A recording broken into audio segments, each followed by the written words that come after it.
जोहार आमर भाषा थी आज खबर के आपण को स्वागत। सम्बलपुर श्री श्री समलेश्वरी पीठन शारदीय दशहरा पूजा लगी तैयारी मूल होइछे।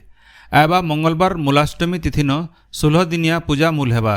सेही दिन पूजिंतिया पालन करा जिबा। आबा मासर 2 तारिख बुधवार दिन माँ समलेश्वरी धवलमुखी आउ गंगा दर्शन बेस्थी भक्त मान को दर्शन देवे।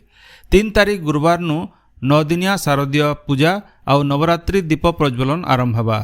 आबा मासर 12 तारिख सोमवार दिन समलेश्वरी पीठन दशहरा और रणजिता उत्सव और 16 तारिख दशहरा पुनी देवी राजराजेश्वरी बेश नुआ ध्वजा आरोहण और गजलक्ष्मी पूजा हेबा बोली श्री श्री समलेश्वरी मंदिर ट्रस्ट बोर्ड तरफु कहुई। दिल्लीर जुहार परिवार 2 दिनिया रौप्य जयंती नुआखाई परब गलाकाल नुआ दिल्ली न मूल होइछे। प्रधानमंत्री प्रमुख सचिव डॉक्टर प्रमोद कुमार मिश्र ई परब के उद्घाटन करथिले।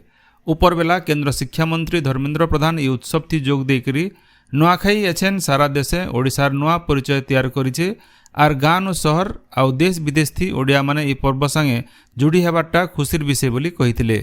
ई अवसरे विशिष्ट संचार शिल्पी अलेख साहू को जुहार सम्मान आउ लोकनाट्य शिल्पी भुवन भोई को जुहार अटल सम्मान थी सम्मानित करा जायथिला। बरगढ़ सांसद प्रदीप पुरोहित सहित दिल्लीर बहुत उच्च पदाधिकारी और विशिष्ट व्यक्ति इथि जोग देइथिले।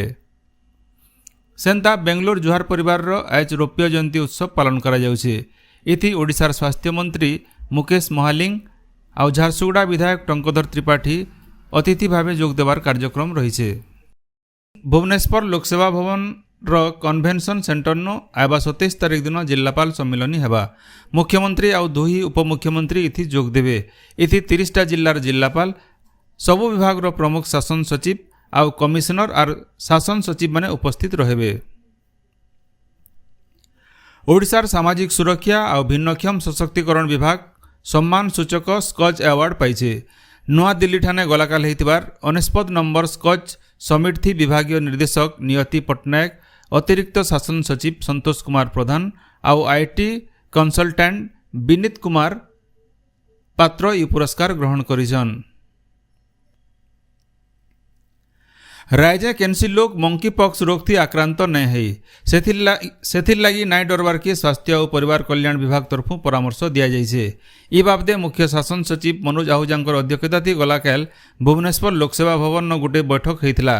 बैठक थी ओडिशा न केही ई रोग थी संक्रमित नहीं होइथिले बिल स्वास्थ्य और परिवार कल्याण विभाग प्रस्तुत रहबार के सबु जिला प्रशासन के मार्गदर्शिका पठा जाइछे बोली सूचना मिली है। एम्स भुवनेश्वर ठाने लैब टेस्टिंग व्यवस्था करा जाइथिबार बेले भुवनेश्वर झारसुगुड़ा विमानबंदर सहित पारादीप गोपालपुर धामरा बंदर ठाने आनुषंगिक व्यवस्था करा जाइछे।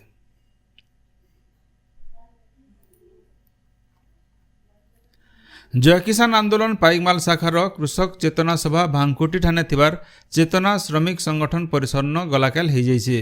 विश्वनाथ रणांकर सभापतित्वन होइथिबार ई सभाती पश्चिम ओडिशा कृषक संगठन समन्वय समितिर आवाहक लिंगराज शिवप्रसाद प्रधान हर बणिया अरुण साहू राहस साहू बालकृष्ण बंसुर खेत्री लुहारकर सहित पदमपुर झारबंद और पाइकमाल ब्लॉकर कर्मकर्ता माने जोग देइकरी चाषी समस्या और स्थानीय समस्या बाबदे आलोचना करथिले। बरगढ़ चेम्बर ऑफ कॉमर्स रो प्रतिष्ठा दिवस बरगढ़ बिजू पट्टनायक टाउन हॉल ठाने गलाकाल हो जाइछे। संस्थार नुआ सभापति भावे निर्वाचित होइतिबार रवि अग्रवाल को आघर कर्मकर्ता माने स्वागत जनैथिले। संबलपुर जिला जुजुमुरा थाना तसारकंटा गाँव जने जवान टुकेलकर सांप चबाथी जीवन जाइछे। राति घरे शुईथिला बेले गोटे विषाण सांप ताहाकू चाबिथिला। बुर्ला डाक्तरखाना चिकित्साधीन अवस्थान तांकर मृत्यु घटिछे। कम सुध थी लोन करे नवार लोभ देखैकरी लोक ठकुथिबार गोटे ठक दलर 3 जन बलांगीर पुलिस रो जाले पड़ीछन। धरा पड़िथिबार 3 जन जाजपुर जिल्लार दशरथपुर बरगढ़ जिल्लार प्रधानपाली और खोर्धा जिल्लार गोहाल गाँव बोली जना पड़ीछे। सेमानकर ठानु डेबिट कार्ड चेक बही मोबाइल और गोटे कार जबत करा जाइछे।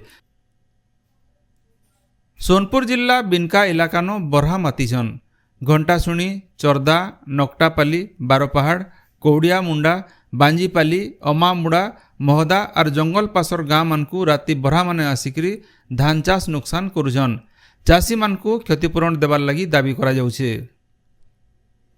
निमंत्रण पत्र और उद्घाटन फलकनु बलांगीर सांसद संगीता कुमारी सिंहदेव और बीरमहाराजपुर विधायक रघुनाथ जगदलांकर ना नहीं थिबारनु सोनपुर जिल्लानो ओमफेडर नुआ डायरी फार्म उद्घाटन कार्यक्रम के बातिल करा जाइछे। गलाकेल राज्य मत्स्य और प्राणी संपद विकास मंत्री गोकुलानंद मल्लिक नुआ डायरी फार्म के उद्घाटन करबार कार्यक्रम रहितिला हेले सांसद और विधायकंकर नाइ थिबारनु ताकर समर्थक माने हो हल्ला करथिले। राज्य सरकारंकर 100 दिन पूरा हेबार अवसर न आज बरगढ़ जज हाईस्कूल पड़ियान जिला स्तरीय विकास मेलार आयोजन करा जाइछे। राज्य आईन मंत्री पृथ्वीराज हरिचंदन इ मेला के उद्घाटन करबे। 3 दिन तक इ मेला चलबा। बौद्धटाने जिला परिषद बैठक हो जाइछे। परिषदर अध्यक्षा प्रभासिनी दासकर अध्यक्षता होइतिबारी बैठक थी सरकारी दलर मुख्य सचेतक आउ बौद्ध विधायक सरोज कुमार प्रधान जोग देकरी अधा आइतबार प्रकल्प मान के जल्दी सारवार के विभागीय अधिकारी मानकु निर्देश देइथिले। सुवर्णपुर जिल्लार भिन्न भिन्न जगान पोषण मास पालित होउछे। सुवर्णपुर सदर ब्लॉक न गोटे रैली आयोजन करबार सहित पोषण युक्त पुष्टिकर सामग्री नेकिर खाद्य प्रदर्शनी आयोजित होइतिला। नुआपड़ा जिला बोडेन ब्लॉकर पाताल गंगा सफाई कार्यक्रम हो जाइछे। आघर विधायक बोडेन स्वास्थ्य केन्द्र न फल बांटवार सहित स्वच्छता पक्ष पालन बाबदे लोक सचेतन करबार लगी परामर्श देइथिले। सेंता सोनपुर ठाणे स्टेट बैंक ऑफ इंडिया और अग्रणी बैंक तरफु होइतबार स्वच्छता ही सेवा अभियान थी सुरेशपरी मंदिर परिसर के सफाई करा जाइछे। State Bank of India Suvarnapur शाखार मुख्य परिचालक लक्ष्मण कुमार माझी नेतृत्व थी 20 जन बैंक कर्मचारी इ सफाई काम करथिले। आपण माने सबुदिन सुनुछन आमर भाषा ती रेडियो खबर सम्बलपुरी समाचार बाबदे आपणकर मतामत देवार सहित इ काम के आगे जारी रखबार लगी तहक और सहयोग देवार के अनुरोध। आमर यूट्यूब चैनल के लाइक शेयर और सब्सक्राइब करुन आउ फेसबुक पेज के फॉलो करुन। जोहार।